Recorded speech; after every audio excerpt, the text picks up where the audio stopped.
Dear student, in first topic of first chapter, we learned about the features of Indian economy on the eve of independence. But in the second video, the second topic is agriculture condition on the eve of independence. That means हमें पढ़ना है, क्योंकि first topic में हमने पढ़ लिया कि overall हमारी कंडीशन कैसी थी इकोनॉमी की. But we have to learn about the conditions of various sector of the economy. That means production sector, that means industrial sector, agricultural sector and foreign sector. These are the base of the development of a country. Then we have to learn about all these. That what are the basic condition, what are the main features of agricultural sector on the eve of independence. That means जब हमारे देश को, हमारी country को foreigners छोड़ के चले गए, ब्रिटिशर्स छोड़ के चले गए, अपने रूल्स से हमने फ्री कर दिया, उस टाइम हमारी कंडीशन कैसी थी. Basically for agriculture, because Indian economy from the ancient time was the agriculture economy. हमारी इकोनॉमी पुराने समय से एग्रीकल्चर इकोनॉमी थी. हमारी on the eve of independence, जैसा कि हमने फर्स्ट लेक्चर में पढ़ा, एटलीस्ट 72% ऑफ वर्कफोर्स जो पीपल थे वो डिपेंड थे एग्रीकल्चर पर.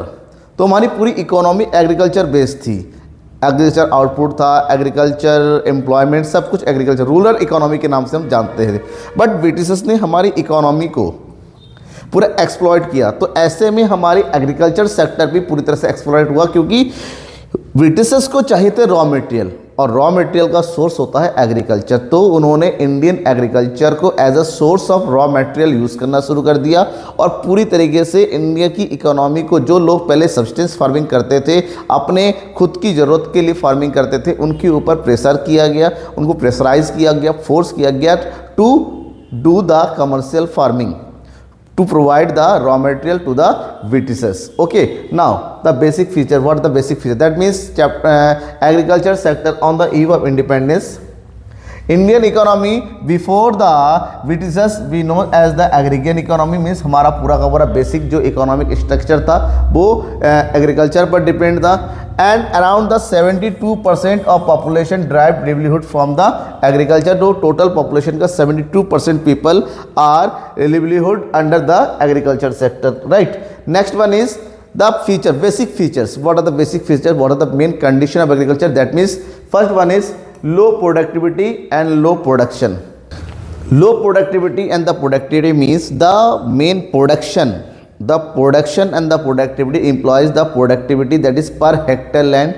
Production refers to the total output, कि हम जो है हमारे पास टोटल लैंड पे, हमारा जो फर्टाइल लैंड है, हमारा जो जिसको बोलते हैं जो जहाँ पर हम खेती करते हैं, टोटल लैंड ऑफ एग्रीकल्चर जितना था उसमें जितना भी प्रोडक्शन होता है, that is known as output. While the productive refers to the output per hectare of land. एक हेक्टेयर में कितना प्रोडक्शन होता है उसको बोलते हैं प्रोडक्टिविटी. तो दोनों ही हमारे कंट्री में बहुत ही कम था in comparison to other countries, because Britishers ने कभी भी हमारे कंट्री के एग्रीकल्चर डेवलपमेंट में वर्क किया ही नहीं. जब उन्होंने कोई वर्क नहीं किया, they only use the Indian agriculture for the source of raw material. उन्होंने रॉ मटेरियल के लिए हमारी कंट्री के एग्रीकल्चर रिसोर्स का यूज़ किया. जब उन्होंने कोई पॉलिसी नहीं बनाया, जब उन्होंने डेवलपमेंट के लिए कोई वर्क ही नहीं किया, जैसे इस तरह से हमारी प्रोडक्टिविटी जो थी डाउन होती चलेगी, प्रोडक्शन भी डाउन होता चला गया. तो ये हमारी कंट्री के लिए सही अनफेवरेबल हो गया, because the unfavourable technique, that because the unfavourable of investment की कमी थी, टेक्निक की कमी थी. There is no policy to develop the Indian farmers, so that जो सबका अब फर्क एक कंपेरिजन करते हैं कि इन 1947 हमारा जो बीट प्रोडक्टिविटी था 660 kg per hectare only productivity. अब सोचो आज के टाइम में, इन नावाडेज we produce 3,507 kg per hectare, लगभग 35 कुंटल. बट 1947 को हम केवल 6.6 कुंटल ही प्रोडक्शन करते थे. हमारी हालत क्या ख़राब थी. नेक्स्ट राइस का प्रोडक्शन था 665 और अब हो गया 2809. मतलब कई गुना ज़्यादा हम प्रोड्यूस, मतलब उसमें कैपेसिटी, हमारे पास इफ़िशिएंट लैंड तो था, फर्टिलिटी थी, लेकिन हमारे पास क्या नहीं था, मैकेनिज्म नहीं था. नेक्स्ट प्रोडक्शन की बात करते हैं. 1947 में हमारे पास टोटल प्रोडक्शन था 64 लाख टन, एंड राइस का था 220, जो बढ़ के आज के टाइम में हो गया 1068 एंड 1330. दैट मीन्स उस टाइम हमारे पास सब कुछ होने के बावजूद भी, क्योंकि ब्रिटिशर्स ने बिल्कुल ध्यान नहीं दिया, इन्वेस्टमेंट नहीं था, लैंड अच्छा था, हमारे रिसोर्स बढ़िया था, हमारी फर्टिलिटी बढ़िया थी, हमारे पास सब कुछ था, बट फैसिलिटी प्रोवाइड नहीं किया, मैकेनिज्म भी नहीं था। बट नहीं बनता है mechanism, that is technology, equipments, okay, water facility and other things that needs to develop the agriculture, वो सब हमारी प्रोडक्टिविटी डाउन होती चली गई। नेक्स्ट वन, ये तो चलो ध्यान नहीं दिया, तो ब्रिटिशर्स ने अपनी पॉलिसी में एक चीज़ और ऐड किया, क्योंकि ब्रिटिशर्स हमारे यहाँ के जो लोग थे, खासकर फार्मर्स थे, वो अपने लोकल लैंग्वेज का यूज़ करते थे, ये लोकल थे, और लोकल लैंग्वेज होने से जो ब्रिटिशर्स थे, ब्रिटिशर्स को यहाँ पर बहुत प्रॉब्लम होती थी टैक्स को कवर करना, उनको टैक्स लेना था ज़्यादा से ज़्यादा, उनको अपना प्रोडक्टिविटी लेना था। तो ऐसे में ब्रिटिशर्स और फार्मर्स के बीच में जो कम्युनिकेशन गैप था, उस चीज़ को पूरा करने के लिए, और इसमें लड़ाई वगैरह भी हुआ करता था, तो ब्रिटिशर्स ने कहा हम क्यों पंगा लें यहाँ पर। तो उन्होंने क्या, ब्रिटिशर्स ने एक नया सेटलमेंट सिस्टम यूज़ किया, रेवेन्यू सेटलमेंट सिस्टम कहते हैं, कि उन्होंने ब्रिटिशर्स ने अपने बीच में एक ऐसे इंडियन, यानी कि आधे इंडियन आधे ब्रिटिशर्स को बना दिया, जो कि फार्मर एंड ब्रिटिशर्स के बीच में एक किसका काम करते हैं, मीडिएटर का काम करते हैं, दैट इज मिडिल मैन, और जिसका नाम दिया गया क्या चीज़, जमींदार। क्या दिया गया, जमींदार। और जमींदारी सिस्टम के आने के बाद जो जमींदार थे, उन्होंने ब्रिटिशर्स से ज़्यादा हमारे इंडिया के जो फार्मर्स थे उनको ज़्यादा नुकसान पहुंचाया। That means the zamindars are more exploited than the Britishers. Britishers only collect the tax and the raw materials, but the middlemen also exploit the farmers as mentally and physically. हुआ क्या था, इन्होंने कहा, ब्रिटिशर्स ने इनको कहा, मिडिल में जमींदारों को कहा, भाई आप हमें टैक्स कलेक्ट करके दो, आप हमें जो है 10% का टैक्स कलेक्ट कर दो, या फिर 20% का टैक्स करो, मतलब एक फिक्स जो रेट पे हमें टैक्स दो। तो ब्रिटिशर्स ने कहा हमें टैक्स दो, लेकिन आप कितना टैक्स कलेक्ट करोगे ये आप पर डिपेंड करता है, तो ये नहीं कहा गया। तो ऐसे में जमींदार जो मिडिलमैन्स थे, they collect more and more taxes from the farmers. देना कम था, कलेक्ट ज़्यादा करते थे, तो ये अपने इनकम को बढ़ाने के लिए, मान लो 10% देना था, तो ये 30 to 50% का टैक्स कलेक्ट करते थे। जबकि ब्रिटिशर्स ने कहा कि ये लोकल लोग हैं, हम ध्यान नहीं दे पाते, हम कम्युनिकेट नहीं कर पाते हैं, तो ये ज़्यादा ध्यान देंगे। बट इन्होंने, ब्रिटिशर्स ने तो ध्यान नहीं दिया, इन्होंने ब्रिटिशर्स से ज़्यादा लूटना शुरू कर दिया। पहले अकेले ब्रिटिशर्स लेते थे, अब जमींदार भी लेने लगे, यानी कि हमारे जो इंडियन फार्मर्स की उनकी कंडीशन और ख़राब होती गई। Next is the distinct feature. कौन कौन से फीचर्स थे इसके? Number 1, the zamindars were the recognised and the permanent owners. Britishers ने अपनी पॉलिसी में क्या कर दिया, जो जमींदार थे उनको लैंड का परमानेंट ओनर बना दिया। दैट मीन्स जो फार्मर्स थे, they are only the tillers, but the owner of the land was zamindars. The zamindar were to pay the fix sum to the government. जमींदारों को गवर्नमेंट यानी कि ब्रिटिशर्स को एक फिक्स रेट पे टैक्स पेमेंट करना था, बट उनको कितना कलेक्ट करना था, उनके लिए they were free to extract as much from the tillers.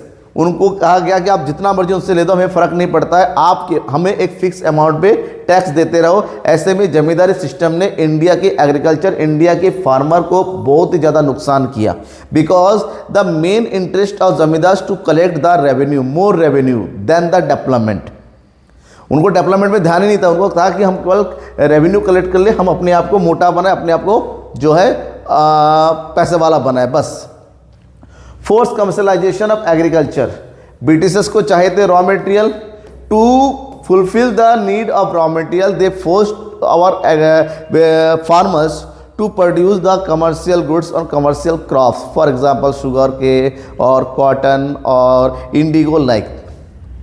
But हमारे कंट्री के फार्मर्स दे इस सब में बिल्कुल इंटरेस्ट नहीं था, उनको कमर्शियल फार्मिंग का इंटरेस्ट नहीं था, वो केवल सब्सटेंस फार्मिंग करते थे, ट्रेडिशनल फार्मिंग करते थे। They produce crops only for the fulfilment of self need, वो केवल अपनी खुद की नीड को पूरा करने के लिए प्रोडक्शन करते थे। तो कमर्शियल जो फोर्स किया जाता था, तो हमारे कंट्री के जो फार्मर्स थे उनको ये अच्छा नहीं लगता था। ऐसे में उनकी प्रोडक्टिविटी, उनका इंटरेस्ट धीरे धीरे और कम होने लग गया। Lack of investment and agriculture infrastructure. सबसे बड़ी प्रॉब्लम यही थी कि प्रोडक्टिविटी तभी बढ़ती है जब आप क्या करेंगे, इन्वेस्टमेंट करेंगे। Because of the lack of investment, मान लेते हैं 100 रुपये का प्रोडक्शन हुआ, ठीक है, जो जमींदार थे उनमें से 40% लेके चले गए, 40% का उनका कॉस्ट आता था, ये था टैक्स, ये था कॉस्ट, और उनके पास जो बचता भी था प्रॉफिट का वो 20% बड़ी मुश्किल से बचता था। तो 20% में वो अपनी फैमिली को देखेंगे या फिर न्यू फसल को बोएंगे, ये बताइए।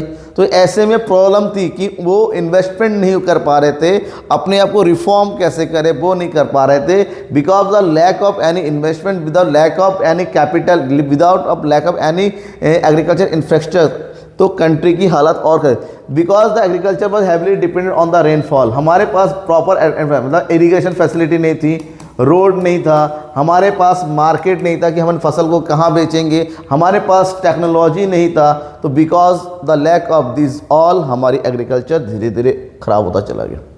The gulf between the owners of the soil and tiller of the soil, हमारे जो जमींदारी सिस्टम था, जमींदार, ये zamindar only interested to collect the tax, ये केवल टैक्स कलेक्ट करने में इंटरेस्ट थे ताकि ये अपने आप को और मोटे से मोटा बना सके अपने पास। तो ऐसे में इनकी जो थॉट था और जो हमारे कंट्री के जो फार्मर्स थे उनका थॉट, उनके बीच में बड़ा गैप था, वो दोनों आपस में कोलाइडनेस होता था, दोनों आपस में जो मैच नहीं करते थे, बिकॉज इनके पास पैसा बचता नहीं था, ये ज़्यादा से ज़्यादा मांगते थे, इनका प्रोडक्शन नहीं था, ये ज़्यादा ज़बरदस्ती करते। तो ऐसे में दोनों के बीच में बड़ा ही क्लॉफ्स सा होने लगा, और ये बिल्कुल भी जो हमारे जमींदार थे बिल्कुल भी इन्वेस्टमेंट पे ध्यान नहीं दे पा रहे थे, और इस पूरी चीज़ the owners interested to maximum their rental income, और tiller of the soil but merely given to enough for subsistence, इनके पास बड़ा कम बचता था, ये ज़्यादा से ज़्यादा टैक्स लेना चाहते थे। तो इन सब के बीच में गैप इतना ज़्यादा बढ़ गया,